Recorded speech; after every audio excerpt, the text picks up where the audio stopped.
Pernah nggak sih kamu niatnya mau santai nonton film di Netflix jam 8 malam, tapi pas kamu sadar dan ngeliat jam, udah jam 9 malam aja, dan kamu cuma ngabisin waktu sejam penuh cuma buat scroll balik-balikin trailer tanpa pernah memutar satu pun film? Atau kamu pernah berdiri tertegun sampai 15 menit di depan kasir kedai kopi cuma buat mikir, mau pilih americano, hazelnut latte, atau salted caramel macchiato? Selamat datang di era kebebasan memilih, di mana semuanya ada di ujung jarimu. Tapi tunggu dulu, logikanya makin banyak pilihan kan harusnya bikin kita makin bebas dan bahagia ya. Tapi kenapa realitasnya justru makin banyak opsi, otak kita malah kerasa cemas, bingung, dan mau meledak? Fenomena konyol tapi nyata ini namanya The Paradox of Choice, alias paradoks pilihan. Di episode kali ini kita bakal bongkar eksperimen selai super legendaris dari Profesor Sina yang sempat bikin gempar dunia psikologi modern, rahasia dibalik alasan kenapa orang kaya Mark Zuckerberg sampai Steve Jobs bajunya selalu itu-itu aja, sampai trik psikologi praktis biar otak kamu gak gampang nyesel setelah mengambil keputusan. Yuk tarik napas dalam-dalam, mari kita bongkar jebakan otak kita sendiri.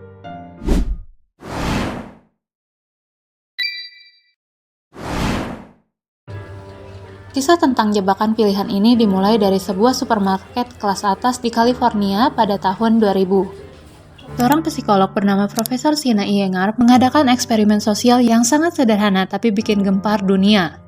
Di hari pertama, tim peneliti memajang 24 rasa selai eksotis di sebuah meja cicip. Visual warna-warni botol selai itu sukses bikin magnet luar biasa. Hasilnya, sebanyak 60% pengunjung yang lewat langsung mampir dan mengerubungi meja itu karena penasaran. Tapi plot twist-nya, pas mau bayar ke kasir, cuma 3% saja dari mereka yang benar-benar jadi membeli selai.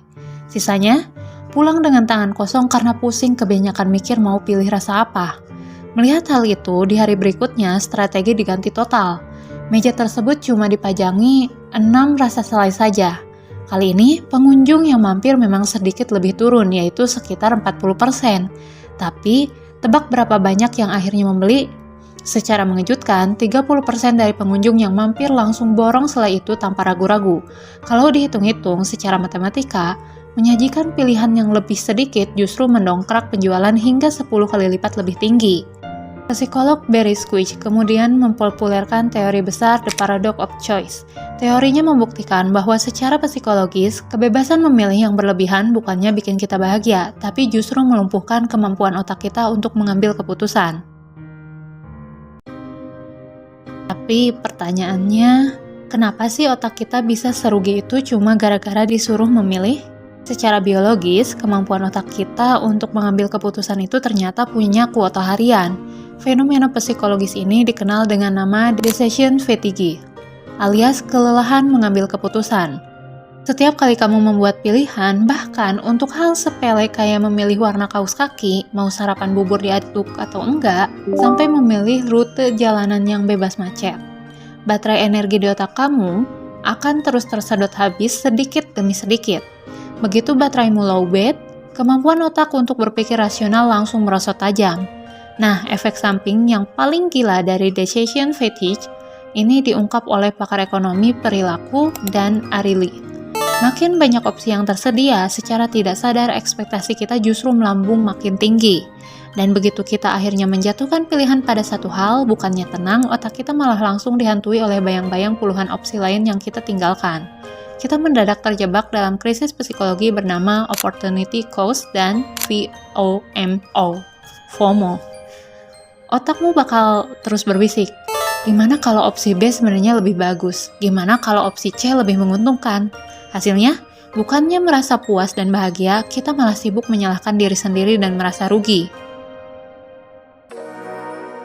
Pernah penasaran gak sih, kenapa orang-orang super sibuk kayak Steve Jobs, Mark Zuckerberg, dan mantan Presiden Barack Obama kalau tampil di publik bajunya hampir selalu itu-itu aja tiap hari? Jelas, bukan karena mereka nggak punya uang buat beli baju baru ya, tapi mereka sedang melakukan strategi yang namanya capsule wardrobe. Demi menghemat kuota energi otak mereka dari decision fatigue, bagi mereka, membuang energi 10 menit di pagi hari cuma buat pusing milih warna baju itu pemborosan besar. Lebih baik, energi itu dihemat untuk mengambil keputusan-keputusan besar bernilai triliunan rupiah. Tapi tunggu dulu. Di saat para tokoh dunia berusaha keras memangkas pilihan, industri dan para penjual justru melakukan hal sebaliknya. Mereka sengaja memanfaatkan kelemahan psikologis otak kita lewat trik-trik pemasaran yang jenius sekaligus licik. Salah satu trik paling mematikan adalah decoy effect, alias efek umpan.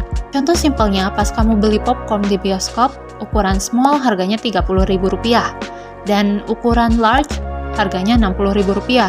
Kamu mungkin mikir, beli yang small aja deh, lumayan hemat.